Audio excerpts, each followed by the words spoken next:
올해 독립기념일 연휴는 징검다리 연휴임에도 많은 사람들이 휴가를 사용해 여행을 떠날 것으로 전망되면서 이동 규모가 역대 최대치를 기록할 전망입니다. 아이폰을 도난당한 후 추적을 시도하다 엉뚱한 집에 보복성 방화를 저질러 일가족 5명을 숨지게 한 20대 남성이 징역 60년형을 선고받았습니다. TV 토론 이후 바이든 대통령에 대한 대선 후보 사퇴 압박이 잇따르는 가운데 백악관은 대통령의 건강 상태에는 문제가 없다고 재차 강조했습니다. 인도에서 열린 힌두교 행사에서 압사 사고가 일어나 100명 이상이 숨지는 사고가 발생했습니다. 보잉사의 항공기가 강한 난기류를 만나 수십 명이 다치고 비상 착륙하는 일이 벌어졌습니다.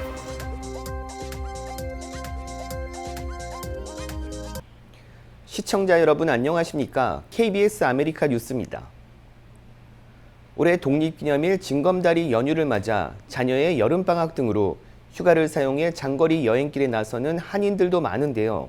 이번 독립기념일 연휴 여행객은 역대 최대치를 기록할 전망입니다. 이우수 기자가 취재했습니다. 미국 자동차협회는 지난달 29일부터 이번 주말인 7일까지 9일 동안 전국에서 7,090만 명이 장거리 여행을 떠날 것이라고 전망했습니다. 타주나 해외를 방문하는 항공 여행객은 전체의 8%에 달하는 574만 명으로 예측됐는데 주요 도심에 자리한 공항들은 밀려든 여행객들로 벌써부터 몸살을 앓고 있습니다. 그러나 대다수의 여행객들은 거주지에서 50마일 이내 떨어진 인접 지역으로 떠날 것을 계획한 것으로 전해졌습니다. 이번 독립기념일에는 차를 타고 이동하는 여행객들이 가장 많을 것으로 예측되고 있습니다. 전체 여행객의 85% 상당인 6,060만 명이 자동차로 여행길에 나설 계획입니다. 징검다리 연휴를 활용해 여행길에 오른 한인 가정들도 많습니다. 한인 여행사들은 밀려드는 예약을 처리하느라 하루가 부족할 지경이라고 전했습니다. 좀 시원한 곳을 찾는 경향이 있습니다. 그래서 그 시원한 곳을 찾다 보니까 옐로스톤이나 캐나다 로키나 또는 요세미티 쪽이 가까운 데로는 인기가 있고요. 그 다음에는 이제 북유럽, 알래스카 크루즈 같은 거 이런 것들이 또 인기가 있습니다. 달러와 강세로 모국 방문을 노리는 한인들도 크게 증가했습니다. 같은 예산으로 더 많은 혜택을 누릴 수 있기 때문입니다. 한국에 가서 전국 일주 하려고요. 그래서 여기 상품이 좋다 그래서 제가 왔습니다. 특히 한국 나가는 분들이 많고 들어오는 분들도 물론 있지만은 나가시는 분들이 많고 그리고 유럽을 가도 옛날에는 달러 대비 유로가 굉장히 셌는데 지금은 거의 같은 가격에 형성돼 있거든요. 여행업계는 장거리 여행 시 출발일로부터 3개월 전에 예약하는 것이 좋다고 조언했습니다. 크루즈를 가시든 비행기 표를 끊든 또는 호텔 예약을 하시든 간에 모든 것이 한 6개월에서 3개월 사이에 이루어지거든요. 독립기념일 연휴를 맞아 주요 도로는 극심한 혼잡에 시달리고 있습니다. 공항 관계자들은 항공편 이용 시 평소보다 여유롭게 공항에 도착할 것을 권고했습니다. KBS 뉴스 이우수입니다. 아이폰을 도난당한 후 추적을 시도하다 엉뚱한 집에 보복성 방화를 저질러 일가족 5명을 숨지게 한 20대 남성이 징역 60년형을 선고받았습니다. 오늘 AP통신 등에 따르면 콜로라도주 법원은 1급 살인과 방화 등 혐의로 기소된 20살 남성 케빈 V에게 이날 징역 60년형을 선고했습니다. V가 검찰과의 형량 협상을 통해 유죄를 인정한 후 일부 감형된 것으로 사건 발생 후 4년 만에 형사 재판이 마무리됐습니다. 베트남 출신 이민자의 아들인 V는 2020년 8월 5일 콜로라도 덴버의 한 주택에 불을 질러 집 안에 있던 세네갈 출신 25살 이민자 여성과 그의 2살 딸, 29살 오빠와 23살 오빠의 아내, 그리고 이들 부부의 22개월 된 딸 등 일가족 5명을 숨지게 했습니다. 용의자 V는 체포된 후 범행을 인정했고 당시 자신이 아이폰과 돈, 신발을 도둑맞아 폰을 추적하는 앱을 이용해 해당 주택에 있는 것으로 보고 이 집에 불을 질렀다고 경찰에 진술했습니다. 하지만 부이가 범행을 저지른 다음 날 화재로 숨진 이들이 자신의 아이폰을 훔친 일당이 아니라는 사실을 알게 됐다고 말했습니다. 경찰은 그의 아이폰이 실제로 어디에 있었는지는 밝히지 않았습니다. 당시 사건으로 아내와 딸을 잃은 유족은 언젠가 신이 정의를 내려주길 바란다고 말했습니다. 방화범 부이와 함께 범행에 가담한 당시 14살 시버트는 10년형을 선고받았고 또 다른 공범인 19살 시모어는 유죄 인정 후 징역 40년형을 선고받았습니다. 메릴랜드주 라르고에서 아파트 화재가 발생해 2명이 사망하고 어린이 1명이 중상을 입었습니다. 프린스 조지 카운티 소방국에 따르면 오늘 새벽 4시쯤 다세대 주택 3층에서 불이 났다고 밝혔습니다. 출동한 소방대원들은 아파트 안에서 한 남자와 어린이 1명을 발견했으며 남성은 현장에서 사망 판정을 받았고 아이는 위독한 상태로 급히 병원으로 이송됐다고 말했습니다. 이후 대원들이 건물을 수색하던 중 한 여성이 불이 난 아파트 안에서 숨진 채 발견됐습니다. 소방당국은 화재 원인을 조사 중입니다. TV 토론 이후 바이든 대통령에 대한 대선 후보 사퇴 압박이 잇따르는 가운데 백악관은 대통령의 건강 상태는 문제가 없다고 재차 강조했습니다. 조혜진 기자입니다. TV 토론 이후 처음 열린 백악관 브리핑. 바이든 대통령의 건강 상태와 관련된 질문들이 쏟아졌습니다. What medications was he taking in the days or hours leading up to the debate? At 81 years old, have Alzheimer's, any form of dementia or degenerative illness. Hiding information about the president's health or his ability to do the job day to day. 백악관은 질문 세례에 그저 감기였다며 매년 대통령의 검진 결과를 투명하게 공개하고 있다고 밝혔습니다. We have released thorough reports from his medical team every year since he's been in office. That is something that we have been pretty consistent. 그러면서 인지력 검사는 필요 없다고 선을 그었습니다. 바이든 대선 캠프도 토론 이후 제기되는 우려에 대해 정면으로 반박했습니다. 바이든 측은 자체 조사에서 토론 후 지지율 변화가 없었다며 언론이 지나치게 문제를 부풀리고 있다고 주장했습니다. 하지만 토론을 주최한 CNN 조사 결과 바이든 대통령이 해리스 부통령보다 트럼프 전 대통령과의 양자 대결에서 뒤지는 것으로 나타났습니다. 그러면서 바이든 대통령을 향한 사퇴 압박은 더 거세졌습니다. 민주당 소속 15선 하원 의원이자 대통령보다 4살 적은 77세의 로이드 도겟 의원은 건강 등을 이유로 대선 레이스에서 하차한 린든 존슨 전 대통령을 언급하며 바이든도 그렇게 해야 한다고 말했습니다. 민주당 내에서도 직접적인 사퇴 요구가 나오는 가운데 바이든 대통령은 민주당 소속 주지사들과도 만나 후보 교체론에 대한 진화에 나설 예정입니다. 워싱턴에서 KBS 뉴스 조혜진입니다. 인도에서 열린 힌두교 행사에서 압사 사고가 일어나 100명 이상이 숨지는 사고가 발생했습니다. 김계영 기자가 보도합니다. 구급차가 부상자를 병원으로 급히 옮깁니다. 가족과 지인 등을 찾는 사람들로 병원 입구는 혼잡합니다. 사고 소식을 접한 유가족은 눈물을 흘리며 슬퍼합니다. 인도 북부 하트라스 지역에서 열린 힌두교 행사에서 압사 사고가 발생해 최소 107명이 숨졌다고 AP통신 등이 현지 시간 어제 보도했습니다. आए थे हम 8 लोग वो एक नहीं है कैसे हुआ या क्या हुआ था ये पता ही नहीं सब संगत में इधर को लोग गए हैं वो पता ना क्या हुआ क्या ना हुआ 사망자 대부분은 여성이며 어린이도 포함된 것으로 전해졌습니다. 다수의 부상자가 치료를 받고 있어 사망자가 더 늘어날 가능성도 있습니다. 이번 사고는 야외에 세워진 대형 천막 안에서 열린 종교 행사가 끝난 뒤 참가자들이 서둘러 떠나다 일어난 것으로 알려졌습니다. 무더운 날씨 속에 행사장 텐트 안에서 숨이 막혔던 일부 참가자가 급히 나가려고 달리기 시작해 사고가 발생한 것으로 추정됩니다. जिसमें जब समागम अंत हो रहा था तो उस समय अत्यधिक उमस के कारण जब वहां से लोग निकलने को हुए तो उस समय ये घटना कारित हुई है.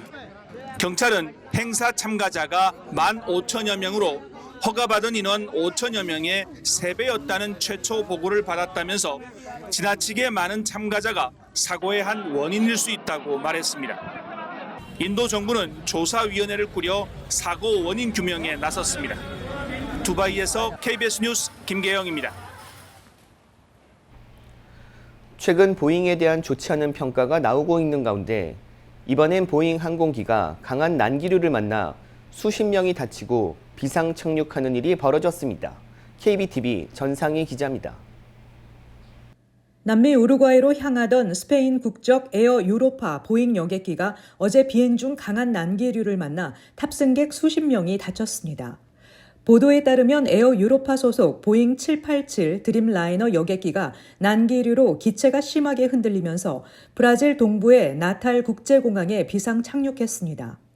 에어 유로파는 SNS에 올린 성명에서 몬테비데오로 가던 여객기가 강한 난기류로 인해 나탈로 우회했다며 여객기는 정상 착륙했다고 밝혔습니다. 브라질 현지 지역 보건당국은 승객 30명이 찰과상과 정형외과적 외상으로 나탈 지역 병원으로 옮겨졌다고 밝혔습니다. 앞서 같은 기종인 카타르 항공의 보잉 787 드림라이너 여객기가 지난 5월 26일 카타르 도하에서 아일랜드 더블린으로 향하던 중 난기류를 만나 탑승자 12명이 다치는 사고가 나기도 했습니다. 항공기 기종은 다르지만 앞서 지난 5월 21일에는 런던발 싱가포르 항공 보잉 777 여객기가 싱가포르로 향하던 중 미얀마 상공에서 난기류를 만나 급강하해 승객 1명이 사망하고 85명이 다친 바 있습니다. CNN은 에어 유로파 항공기의 손상이 안전 오작동과 관련이 있다는 증거는 아직까지 없지만 보잉은 최근 회사의 안전 문제를 주장하는 내부 고발자들에 직면했다고 지적했습니다. 이처럼 최근 기후온난화로 인해 난기류 발생이 잦아짐에 따라 이로 인한 사고가 급증하고 있어 우려가 커지고 있습니다. 전문가들은 지구온난화로 지난 40년 동안 난기류가 50% 증가했으며 앞으로 더욱 늘어날 것으로 전망하고 있습니다. KBTV 뉴스 전상입니다. 테슬라가 2분기 예상치를 웃도는 차량 인도 실적을 기록했습니다. 오늘 CNBC에 따르면 테슬라는 올해 4월에서 6월 41만 831대를 생산해 44만 3,956대를 인도했다고 발표했습니다. 2분기 차량 인도량은 월가 추정치 43만 9천 대를 넘어선 것으로 전년 동기 46만 6천여 대보단 4.8% 줄고 지난 1분기보단 14.8% 늘었습니다. 2분기 테슬라 차량 인도분 감소는 전 세계적으로 전기차 수요가 둔화하고 있는 가운데 신생업체들과 경쟁이 치열해지고 있는 데 따른 것입니다. 중국 최대 자동차 제조업체 BYD는 이날 공개한 보고서에서 2분기에 순수 전기차 42만 6,039대를 판매했다고 밝혀 전년 동기 대비 21% 증가했습니다. 뉴욕 성당 밖에서 한 택시 운전사가 신발로 아기 예수상의 목을 베는 장면이 카메라에 포착됐습니다. 자세한 소식 KBTV 방복형 기자가 전합니다. 경찰과 브루클린 교구가 공개한 영상에 따르면 SUV 택시를 운전하던 운전사가 일요일 오전 5시 30분경 퀸즈 플러싱에 있는 성가정 로마 가톨릭 성당 앞에 차를 세우고 조용히 길을 건너 신발을 벗은 뒤 마리아와 요셉, 아기 예수의 흰 대리석 조각상을 향해 돌진했습니다. 이어 택시 운전사는 신발로 마리아와 요셉상의 머리를 때린 후 예수상의 주위를 돌려 예수의 머리를 내려쳤고 예수상의 머리가 빙글빙글 돌며 땅에 떨어졌습니다. 이후 용의자는 손에 신발을 든 채 침착하게 걸어가는 모습이 포착됐습니다. 본당 사제인 션수키엘 신부는 이것은 매우 충격적이고 불안한 사건이며 어제 미사에 참석한 사람들은 이런 일이 일어났다는 사실을 알고 충격을 받고 겁에 질렸다고 말했습니다. 이어 그는 성가정은 우리 종교 공동체의 기초이며 이 동상은 우리 본당과 교구 많은 사람들에게 특별한 의미를 갖는다고 덧붙였습니다. 브루클린 교구에 따르면 이 동상은 42년 동안 성당 밖에 있었으며 일요일에 발생한 피해를 복구하는 데는 $20,000가 들 것으로 예상됩니다. 한편 마리아와 요셉 조각상은 공격을 받았음에도 불구하고 상처 없이 온전한 것으로 전해졌습니다. KBTV 뉴스 방복현입니다. 미 노동시장의 수요 흐름을 보여주는 구인 건수가 5월 들어 예상 밖에 반등한 것으로 나타났습니다. 오늘 노동부가 공개한 구인 이직 보고서에 따르면 5월 구인 건수는 814만 건으로 전월 대비 21만 1,000건 늘었습니다. 이는 전문가 예상치 795만 건을 웃도는 수치입니다. 구인 건수는 2022년 3월 1200만 건으로 정점을 찍은 이후 감소 추세를 이어오다 지난 4월엔 2021년 2월 이후 3년 2개월 만에 가장 낮은 수준으로 떨어진 바 있습니다. 구인 건수는 전문직 및 비즈니스 서비스업과 건설업이 주도했습니다. 반면 숙박업과 음식점 서비스업은 14만 7천 건, 사교육 서비스업은 3만 4천 건 감소했습니다.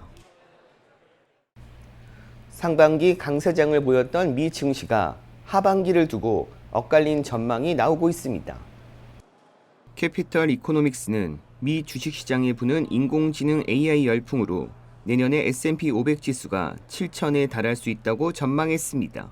블룸버그 통신에 따르면 캐피털 이코노믹스가 주장한 지금 주식시장이 2000년대의 닷컴 버블과 유사한 점이 있다면서 닷컴 버블 당시의 경험은 미 주식 가치 평가가 더 상승할 수 있음을 시사한다면서 내년에 S&P 500 지수가 7,000까지 오를 수 있다고 생각하는 이유라고 밝혔습니다. 반면 경기 침체로 S&P 500이 지금보다 30%가량 떨어질 수 있다는 비관론도 제기됐습니다. 팍스 비즈니스에 따르면 금융정보업체 BCA 리서치는 올해나 내년 초 침체에 빠질 수 있다고 전망하고 S&P 500 지수는 현재보다 30% 정도 낮은 3,750 수준으로 떨어질 수 있다고 전망했습니다. BCA는 노동시장이 향후 몇 달 안에 현저히 둔화하면서 주 성장 동력인 소비의 부담이 가중될 것으로 보고 여기에 유럽과 중국 등의 성장이 가파르게 둔화하면서 경제적 어려움이 확산돼 전 세계 성장이 약해져 증시에도 하방 압력으로 작용할 것으로 내다봤습니다. 이런 가운데 골드만삭스는 글로벌 헤지 펀드들이 3개월 연속으로 글로벌 주식을 순매도했다면서 6월 순매도 규모는 2022년 6월 이후 최다였다고 덧붙였습니다. 북한이 신형 미사일 시험 발사에 성공했다고 주장한 가운데 한국군은 북한의 기만일 가능성에 무게를 두고 있습니다. 고은희 기자가 보도합니다. 북한이 그제 감행한 두 발의 탄도미사일 발사. 우리 군은 두 번째 미사일이 120km밖에 날지 못했다며 비정상 발사에 무게를 뒀습니다. 이를 반박하듯 북한은 4.5톤급 초대형 탄두를 장착하는 신형 전술 탄도미사일 시험 발사에 성공했다고 주장했습니다. 최대 사거리 500km와 최소 사거리 90km에 대하여 비행 안전성과 명중 정확성을 확정하는 데 목적을 두고 북한이 초대형 탄두 전술 탄도미사일을 발사했다고 밝힌 건 처음인데 한 발의 비행거리가 짧았던 건 최소 사거리 확인 목적이라고도 했습니다. 군 당국은 즉각 기만 가능성을 거론했습니다. 기존 2.5톤 수준의 탄두 중량을 중간 단계 없이 단번에 4.5톤까지 늘리는 것은 어렵고 더구나 두 번째 미사일은 평양 인근 들판에 떨어진 거로 탐지됐다고 군은 설명했습니다. 시험 발사를 내륙에 하는 경우는 극히 드문데 그것을 성공했다고 하는 것은 거짓일 가능성이 높습니다. 또 북한은 미사일 발사 성공 기사를 관련 사진도 없이 대외 매체에만 실었는데 미사일 추락 소식이 주민들에게 퍼졌을 가능성을 염두에 둔 조치라는 분석도 나옵니다. 8차 당대회에서 예정해 두었던 무기 체계들의 개발 일정을 지키기도 굉장히 급한 와중에 강력한 억제력을 선보여야 한다는 강박관념에 의해서 다소 무리한 시험을 진행을 하고 북한은 지난달 26일에도 다탄두 미사일 시험에 성공했다고 주장했지만 군은 이 미사일이 불안정하게 비행하다 공중 폭발했다고 반박했습니다. KBS 뉴스 고은입니다. 자동차 번호판에 붙이는 차량 등록 갱신 스티커가 만료돼도 2달 정도는 경찰의 단속을 받지 않게 됐습니다. 어제 시행된 AB 256에 따라 캘리포니아 고속도로 순찰대 CHP 등 법 집행기관 경관은 차량 번호판의 스티커 유효 기간이 만료됐다는 이유만으로 운전자에게 정지 요구를 할 수 없습니다. 차량 등록 갱신 여부를 표기하는 스티커가 만료되면 경찰은 차량을 정지시킬 수 있었으며 경찰이 운전자에게 갱신이 늦어진 것에 대한 벌금 티켓을 발부할 수 있었습니다. 새 법에 따라 경찰이 갱신 스티커 유효 기간이 만료됐다는 이유로 차량을 정차시키거나 티켓을 발부할 수 없으며 유효 기간이 2달 이상 지났을 경우 경찰이 정지 요구 후 티켓을 발부할 수 있습니다. 한편 캘리포니아 차량 등록국은 이번 법안과 상관없이 차량 등록 갱신을 늦게 할수록 과태료가 부과된다고 밝혔습니다.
KBS 아메리카 뉴스 마칩니다. 시청해 주셔서 고맙습니다.